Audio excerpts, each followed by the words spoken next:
All right, here we got my 2000 Chevy 2500 with a Snow Dog VMD 75 plow on it.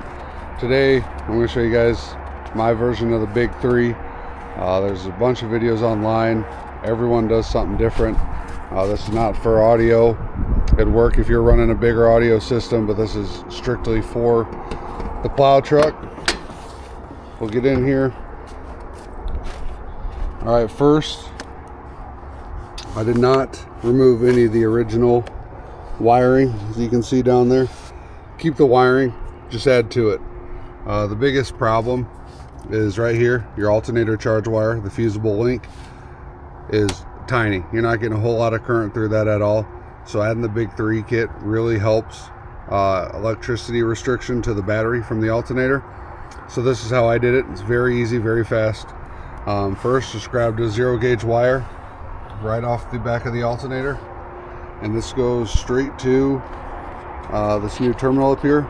You can buy a pair of these on Amazon for, I think they were 13 bucks here as of December 2025. Now this wire here just goes to my plow, so ignore that. So you have the one wire off the alternator to the positive post, and then you got your negative here, and this runs down here and it goes straight to here where the alternator bracket is. That's a good ground there. And then I also run one more from the same ground, just one bolt up, back to the chassis. It's basically just doubling down on this thin little strap here that runs from there right down into the same bolt that I got this on. I did go through and I cleaned a lot of my grounds. I cleaned the engine block ground, which is down here. I don't know if you can see it, but it mounts right by the head down there. I also took and wire wheeled this ground as well up here. I tried to get to the frame, battery to frame, but with the plow mount on there, it's impossible to get to without taking either the plow mount or the bumper off. So I called it good there. Also, if you're interested in dual batteries, I'm going to be doing that next, and I can do a quick video on it. But basically, we're going to take this plow wire off here, or this power wire for the plow off, and I'm going to run a positive 0 gauge from here over to that corner, and then I'm going to, that's all you need for this battery. And then over here, the other second battery, you obviously go from the battery over there, red 0 gauge to here, and then I'll also run the plow power over to this battery as well. It doesn't matter what battery they're hooked up into. I'm not going to use what do they call it?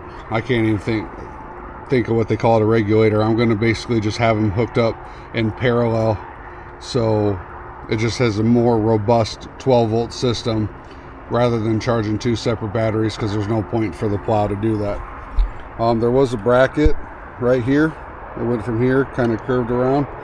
You have to remove that. I bought this battery tray off of Amazon. I think it was 34 bucks with the battery hold down. And the new battery, the second battery, will go right in there. And then you'll find a ground. I'm thinking I'll probably go from the battery ground just to one of these bolts here on the chassis. If not, I could probably go to the engine, use one of these head bolts down here, right down there if you can see it. But there's a lot of stuff you can go to. You can actually even drill a new hole if you want right to the frame. I mean, the frame's right there. Gives you a lot of options. But for a simple Big Three, alternator to battery, I will put a 140 amp fuse, or sorry, 150 amp fuse in there at some point. I just didn't get around to it. Not too concerned, but at some point I'll cut the wire here and then just put a 150 amp fuse probably right here underneath my plow relay.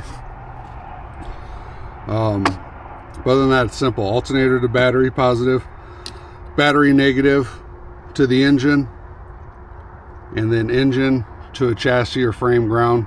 I went to the chassis. It's a hell of a lot easier. Don't have to get under the vehicle, and you're done. And it really does work. I was surprised.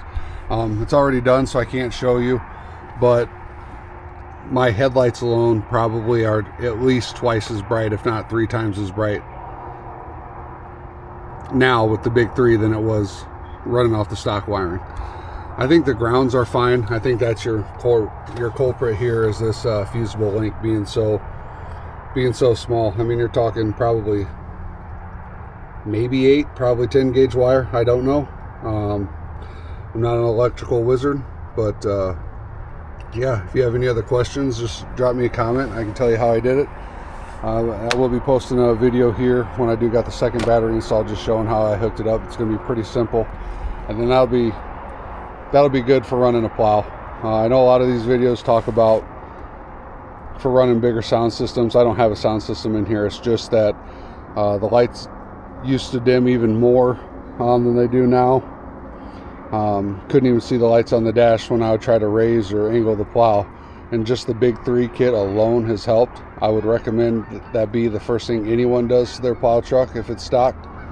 And then after that, probably adding the second battery. I don't have experience on that yet, but I should here in a couple weeks, so I'll let you guys know. I got a couple Optima yellow tops that have side and top posts, so I'll be able to have the same setup where I have the original wires going to the side posts and my added on wires going to the top post, so it should work out great. But like I said, if you have any questions, just drop me a comment. If you like this video, need any more, want to see more videos, just hit that like and subscribe. Thank you.